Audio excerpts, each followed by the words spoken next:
একটা কমেন্ট আমি আপনাদেরকে আমি স্ক্রিনে দেখা দিচ্ছি, আপনারা কমেন্টটা দেখেন। ভাইয়ের নাম প্রকাশ করলাম না, ভাই কী লিখছে যে এটা নাকি জেলখানার মেয়াদ বাড়ায় দিচ্ছে, এটা খুশি হওয়ার কিছু নেই, বেতন বাড়ায় দিত।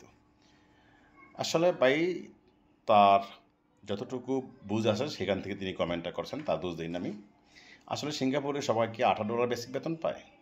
যারা যোগ্যতা আছে, যারা ভালো কাজ করতেছে, কাজের পাশাপাশি কোর্স করতেছে, নিজেদেরকে ডেভেলপমেন্ট করতেছে, আপগ্রেড করতেছে, তাদের কিন্তু বেতন অনেক বেশি। তো আপনার এটাই দুনিয়া। আপনার $18 বেসিক আছে, $22 বেসিক আছে, $100 বেসিক আছে, সব মিলিয়ে যোগাযোগ কম্পেয়ার করতে হবে। তো যে ভাইটি কমেন্টটা করছেন, আপনার উত্তরটা আমি দিয়ে দিচ্ছি। এমন অনেক ভাই গতকালকে যে কাজের মেয়াদের বাড়ায় দিয়েছে, বাড়া দেওয়ার পরে কত মানুষ যে কত খুশি হয়েছে আপনাদেরকে বলতে পারবো না। আপনারা একটা ভিডিও দেখে আসি, তারপর আপনারা বাকি কথা বলবো আমি। কালকে আপনার নিউজটা দেখলাম, দেখার পরে আমার কাছে খুবই আনন্দিত লাগলো, বা আমার সন্ধ্যার পর পর আপনার নিউজটা আমি দেখছি, দেখার পর ভাই খুশির ঠেলা সারা রাত আমার ঘুম আসে না। আমি সিঙ্গাপুরে 14 বছর কাজ শেষ করে আইসা পড়ছি গত বছর, আর আইপি অ্যাপ্লাই করলে হালে রিজেক্ট আছে আর বলে যে কাজের সর্বোচ্চ সীমানা প্রথম করে ফেলাইছি।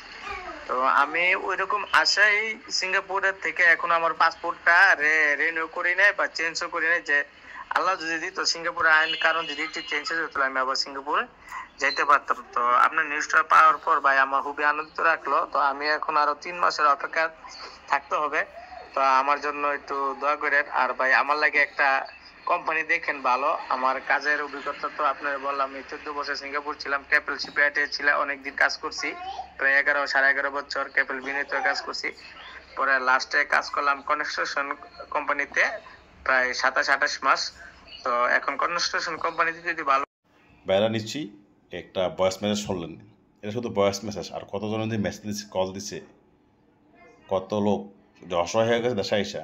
কয়েকদিন আগে একজন ভাই আসছে, সিঙ্গাপুরে ছিল আপনার 14 বছর, কোর্টেড করতে পারে নাই, মাল্টি স্কিল করতে পারছে নাই, দেশে চলে আসতে হয়েছে বাধ্য হইয়া। দেশে ভাই বেড়াদের পরিবারে যত অর্থ দেওয়া দিছে, এখন দেশে এসে বিয়ে করার পরে বাবা মা আলাদা করে দিছে, তার কাছে কিছু নেই। যা ইনকাম করছে বাবার কাছে দিছে, বাবা সব কিছু বাগবাটা করে দেশের 2 ছেলে আছে, 2 ছেলেকে বেশি দিয়ে তাকে কম দিছে। তারা বিশ্বাস করতে পারে না যে তার সিঙ্গাপুরে মেয়াদ শেষ। তারা ভাবতেছে যে সে অভিনয় করতেছে, সে সিঙ্গাপুর চলে যাবে, তার সম্পদ অনেক আছে এবং আরও কামাইতে পারবে। তাই 2 ছেলে বেকার, এই 2 ছেলেকে যা দেওয়া দিয়ে দিছে, তাকে কিছু দেয় নেই। সে কতক্ষণ আমার অফিসে এসে বলো যে ভাই আমি কী করবো, একেবারে অসহায়, আমি এখন জিরো, আমাকে জিরো থেকে আবার শুরু করতে হবে। এই ভাইটা যদি এখন সিঙ্গাপুর যেতে পারে পুনরায়, তার সে উপকৃত হবে না, তার পরিবার উপকৃত হবে না, বিশাল বড় উপকৃত হবে। এদের জন্য এই কাজটা আমি মনে করি ভালো হয়েছে। আর যারা মনে করতে যে এটা কাজ খারাপ হয়েছে, আপনাদের কাছে জেলখানা মনে হয়, তাহলে আপনারা চলে আসতে পারেন। যারা প্রবাস জীবনকে সিঙ্গাপুরকে জেলখানা মনে করেন, তাদের জন্য এই নিউজটা না।